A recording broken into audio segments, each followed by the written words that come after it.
34वां बाब पत्थर की लोहों का दूसरा जोड़ा।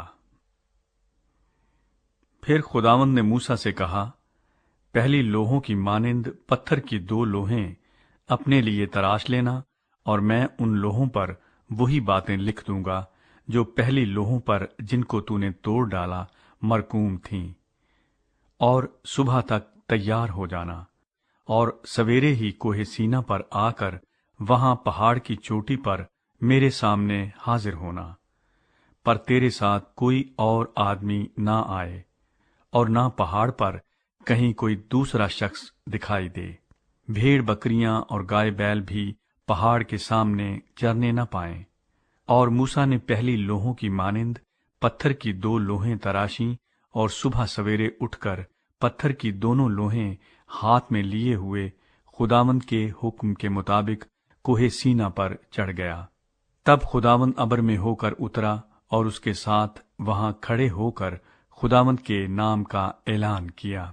और खुदावंद उसके आगे से ये पुकारता हुआ गुजरा, खुदावंद खुदावंद, खुदाए रहीम और मेहरबान, कहर करने में धीमा और शफकत और वफा में गनी, हजारों पर फजल करने वाला, गुनाह और तकसीर और खता का बख्शने वाला, लेकिन वो मुजरिम को हरगिज बरी नहीं करेगा, बल्कि बाप दादा के गुनाह की सजा उनके बेटों और पोतों को 3री और 4थी पुश्त तक देता है। तब मूसा ने जल्दी से सर झुकाकर सिजदा किया और कहा, आए खुदावंद, अगर मुझ पर तेरे करम की नजर है तो आए खुदावंद, मैं तेरी मिन्नत करता हूं कि हमारे बीच में होकर चल। गो ये कौम गर्दन कश है, और तू हमारे गुनाह और खता को मुआफ कर, और हमको अपनी मीरास कर ले। अहद की तजदीद। उसने कहा, देख, मैं अहद बांधता हूं कि तेरे सब लोगों के सामने ऐसी करामात करूंगा जो दुनिया भर में और किसी कौम में कभी की नहीं गई। और वो सब लोग जिनके बीच तू रहता है खुदावंद के काम को देखेंगे, क्योंकि जो मैं तुम लोगों से करने को हूं वो हैबतनाक काम होगा। आज के दिन जो हुक्म मैं तुझे देता हूं तू उसे याद रखना। देख, मैं अमोरियों और केनानियों और हित्तियों और फरजियों और हवियों और यबूसियों को तेरे आगे से निकालता हूं।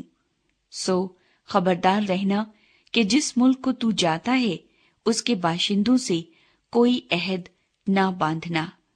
ऐसा ना हो कि वो तेरे लिए फंदा ठहरे, बल्कि तुम उनकी कुर्बान गाहों को ढा देना और उनके सतूनों के टुकड़े टुकड़े कर देना और उनकी यसीरतों को काट डालना, क्योंकि तुझको किसी दूसरे माबूद की परस्तिश नहीं करनी होगी, इसलिए कि खुदावंद जिसका नाम गयूर है वो खुदाए गयूर है भी। सो ऐसा ना हो कि तू उस मुल्क के बाशिंदों से कोई अहद बांध ले, और जब वो अपने माबूदों की पैरवी में जिनाकार ठहरे और अपने माबूदों के लिए कुर्बानी करे, और कोई तुझको दावत दे और तू उसकी कुर्बानी में से कुछ खा ले, और तू उनकी बेटियां अपने बेटों से ब्याहे, और उनकी बेटियां अपने माबूदों की पैरवी में जिनाकार ठहरे, और तेरे बेटों को भी अपने माबूदों की पैरवी में जिनाकार बना दे। तू अपने लिए ढाले हुए देवता न बना लेना। तू बेखमीरी रोटी की ईद माना करना। मेरे हुक्म के मुताबिक 7 दिन तक अबीब के महीने में वक्ते मुअय्यना पर बेखमीरी रोटियां खाना, क्योंकि माह अबीब में तू मिस्र से निकला था। सब पैलौठे मेरे हैं, और तेरे चौपायों में जो नर पैलौठे हों, क्या बछड़े क्या बर्रे, सब मेरे होंगे। लेकिन गधे के पहले बच्चे का फिदिया बर्रा देकर होगा, और अगर तू फिदिया देना न चाहे तो उसकी गर्दन तोड़ डालना, पर अपने सब पैलौठे बेटों का फिदिया जरूर देना। और कोई मेरे सामने खाली हाथ दिखाई न दे।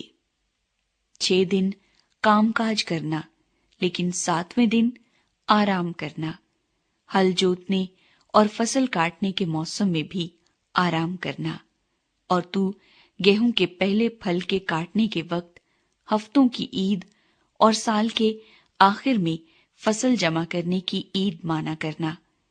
تیرے سب مرد سال میں 3 بار خداوند خدا کے آگے، جو اسرائیل کا خدا ہے، حاضر ہوں، کیونکہ میں قوموں کو تیرے آگے سے نکال کر تیری سرحدوں کو بڑھا دوں گا۔ اور جب سال میں 3 بار تو خداوند اپنے خدا کے آگے حاضر ہوگا، تو کوئی شخص تیری زمین کا لالچ نہ کرے گا۔ تو میری قربانی کا خون خمیری روٹی کے ساتھ نہ گزراننا، اور عید فصح کی قربانی میں سے کچھ صبح تک باقی نہ رہنے دینا۔ اپنی زمین کی پہلی پیداوار کا پہلا پھل خداوند اپنے خدا کے گھر میں لانا۔ حلوان کو اسی کی ماں کے دودھ میں نہ پکانا۔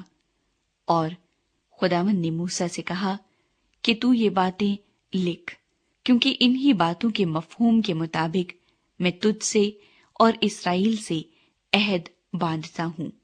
سو وہ 40 دن اور 40 رات وہیں خداوند کے پاس رہا، اور نہ روٹی کھائی نہ پانی پیا، اور اس نے ان لوحوں پر اس عہد کی باتوں کو، یعنی 10 احکام کو لکھا۔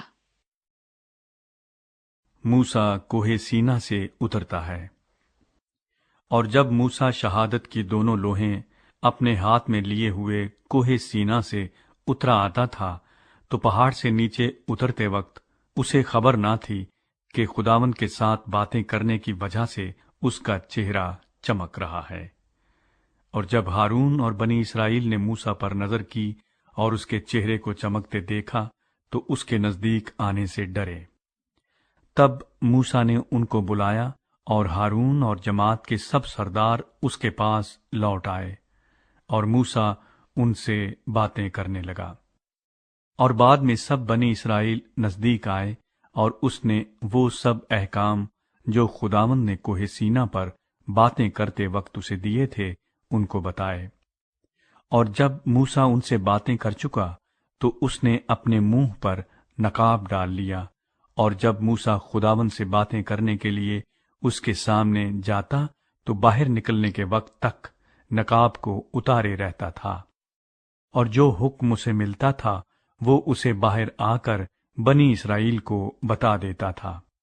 اور بنی اسرائیل موسیٰ کے چہرے کو دیکھتے تھے کہ اس کے چہرے کی جلد چمک رہی ہے، اور جب تک موسیٰ خداوند سے باتیں کرنے نہ جاتا، تب تک اپنے منہ پر نقاب ڈالے رہتا تھا۔